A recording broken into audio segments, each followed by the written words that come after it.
It is scary though that yes, we did discover it was an explosive device. It was a bomb. A bomb squad disabled a pipe bomb found outside a grocery store. We're live with an update from police. We are doing a very thorough investigation, and that we will do everything we can to figure out who dropped it off and why. Plus, the community will get a chance to meet the finalists to take over Aurora's police department. This is going to be a major water event, both in terms of the storm surge and in terms of the flooding. Hurricane Ian is taking aim at Florida's Gulf Coast. This is going to be potentially the worst case scenario for the Tampa Bay area. Mandatory evacuation has been ordered. Millions of people are under evacuation orders, and a group of Coloradans are already in Florida, ready to help in the storm's aftermath. We're ready, we're prepared, we're well organized. And right now we are following breaking news at 5. The Arapahoe County Bomb Squad disabled an active pipe bomb at a Safeway in Littleton. The store is located at Mineral and Broadway, and the bomb was found outside on the southwest side of the store. Denver 7's Amy Wattis is live near that store. And Amy, police decided against evacuating the store? They sure did. Now, to give you some more information, now police tell us this live pipe bomb actually had a broken timer on it. And to show you where this bomb was, it was in the back of Safeway here, sitting on the ground. And a source in law enforcement tells ABC News that the bomb is, quote, a lot more sophisticated than we typically see. The scene is now clear and Safeway is open to shoppers, and the store again was never evacuated. Now, Littleton police called in the Arapahoe County Sheriff Bomb Squad when they got to Safeway on West Mineral Avenue just after 12:30 this afternoon. They say a contractor working inside Safeway spotted the pipe bomb when he stepped outside. Investigators taped off the area and used the robot, which went in and determined that the device was in fact a live bomb. After that, an expert went over to defuse the device, and then bomb sniffing dogs were sent over to figure out the type of explosives inside of it. However, it is still unclear what explosives were in the bomb. Littleton police say Safeway stayed open again during this whole process. Now, a nearby business owner says this situation was nerve-wracking. My daughter goes to school literally just right down the block, so that was a little scary for me too, because I wasn't 100% sure exactly what it was. I didn't realize too it was around the corner. I thought it was in the field. In the immediate blast area where you can see the type of structure that building is made out of, it was determined that when we saw that device, what kind of damage it would cause, and that's why we immediately secured that area. But that is also why we made the decision, because it's never our goal to disrupt. We want to do our job and keep everybody safe as possible, but we also don't want to disrupt the community if we don't have to.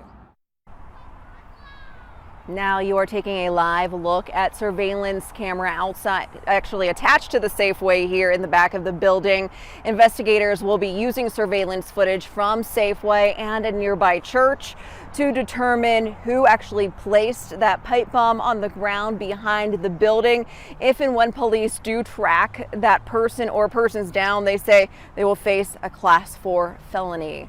Reporting live in Littleton, Amy Wattis, Denver 7. This is very serious. All right, Amy, thank you for that. And the man wanted in last week's attempted abduction near a Thornton school is in the Adams County Jail tonight. The arrest affidavit says the parents of Diego Gettler recognized him, and they're the ones who turned him in. Police are not releasing his mugshot since the investigation is ongoing.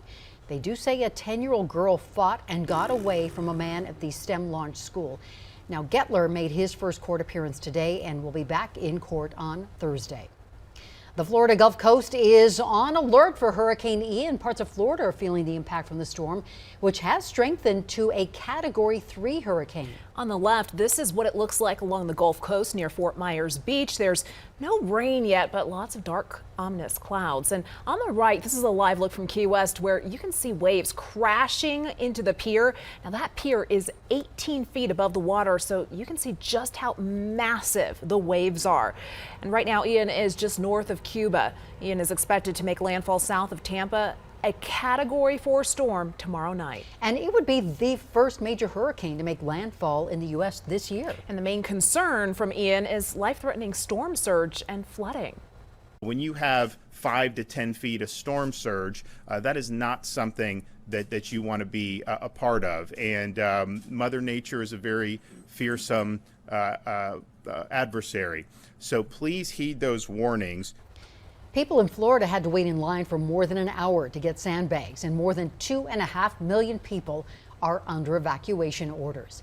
And we do have team coverage today for you at 5. First, we want to check in with Denver 7's Patrick Perez. Patrick, Coloradans are already in Florida to help with preparations and the storm's aftermath. Yeah, and while most of us will be going the opposite direction of Florida, knowing that there's a hurricane coming, a group here in Colorado arrived there a few days ago. And as we'll see in the coming days, their help is going to be greatly appreciated. As Hurricane Ian turns in the Gulf, volunteers are standing by ready to help in its aftermath. This will be my first time to ride one out. Kim Mayos is one of 8 Coloradans on the ground in Florida assisting the Red Cross. He arrived in Orlando Sunday, where he and others will be taking shelter until the storm passes. There's a lot of adrenaline, like, hey, we're here to do a job. Let's get this thing set up. Then we'll hunker down and survive, and then we'll be ready to emerge immediately after the disaster.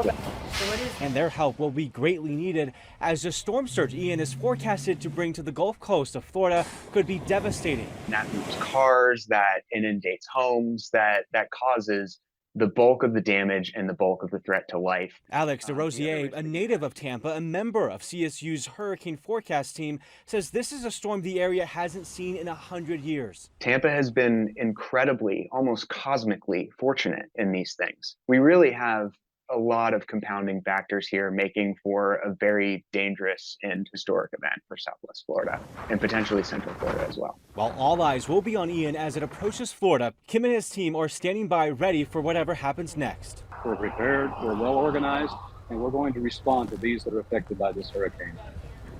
So if you'd like to help, the Red Cross is taking donations online, which will go toward those impacted by the hurricane. And as you two know, I grew up in Florida. Right. I've been through several hurricanes and tropical storms. This is not one that I would mess with. So kudos to the Coloradans, especially that are going there or are there now and are just waiting by to see what happens to help out people. Coloradans always show up when there's need. And this is a scary need Yes. right now. Yeah, All right. exactly. Patrick, thank you. Now, we are starting to see the damage from Ian. These videos show the wind and the rain in western Cuba when that storm made landfall there. There is widespread flooding. There are power outages and homes that had their roofs blown off. And we want to bring in Chief Meteorologist Mike Nelson now for a little more context on Hurricane Ian.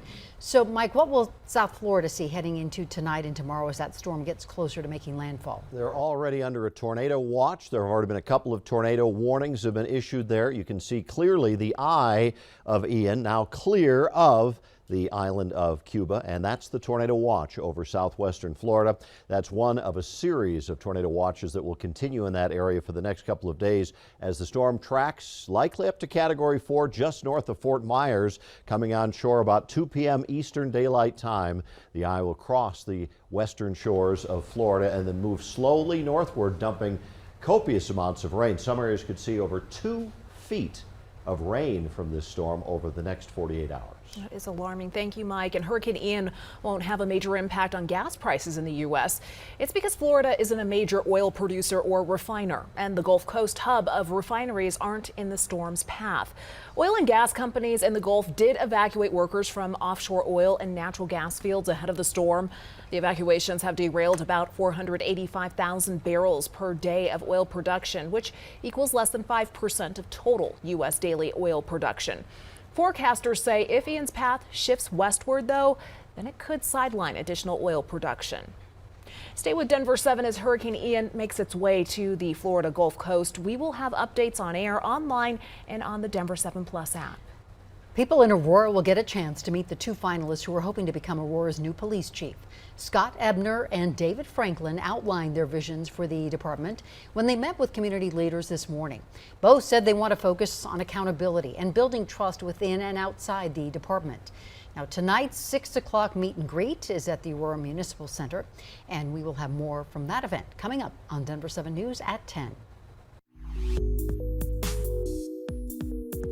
An elk hunt may not be surprising in Colorado, but this location might be. It's 13 square miles, 8,000 acres, and it's kind of right in the middle of suburbia. We're taking a 360 look at the controversy behind elk hunting in the metro and why some say it's necessary. It helps keep the elk wild. It helps with the population. It helps with resource destruction.